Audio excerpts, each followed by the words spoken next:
कल्याण लोकसभा क्षेत्राचे खासदार डॉक्टर श्रीकांतजी शिंदे यांनी तिसऱ्यांदा आता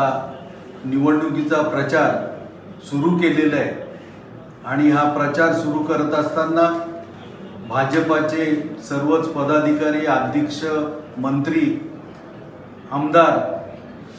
प्रचारासाठी हिरिरीने भाग घेत आहेत आणि डॉक्टर श्रीकांतजी शिंदे यांच्याबरोबर प्रचाराला उतरलेले आहेत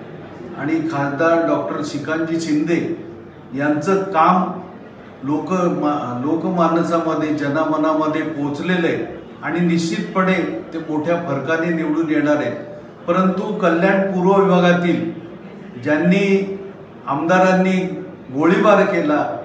यांचे समर्थक, परंतु जे बीजेपीचे आहेत असं मला वाटत नाही, पण तो भासवण्याचा प्रयत्न केला जातोय।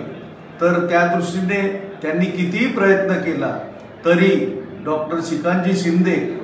भाजपा असेल, शिवसेना, राष्ट्रवादी, RPI सगळे बरोबर घेऊन काम करत असताना ते मोठ्या फरकाने निश्चितपणे निवडून येतील। परंतु ज्यांनी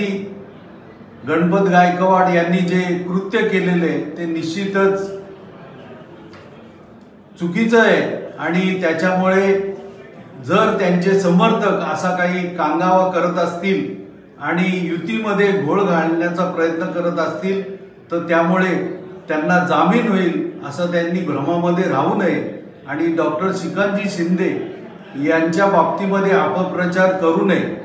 याचा अपप्रचार केल्यामुळे आजूबाजूच्या मतदारसंघामध्ये त्याचा प्रचार होईल आणि युतीचं वातावरण बिघडू शकतं आणि हे युतीचं वातावरण बिघडू नये याकरता बीजेपीच्या वरिष्ठ पदाधिकाऱ्यांनी निश्चितपणे लक्ष घालावं आणि त्या दृष्टीने असे जे काही गुंड प्रवृत्तीचे लोक युतीचं वातावरण बिघडण्याचा प्रयत्न करतायत त्यांचा बंदोबस्त करावा।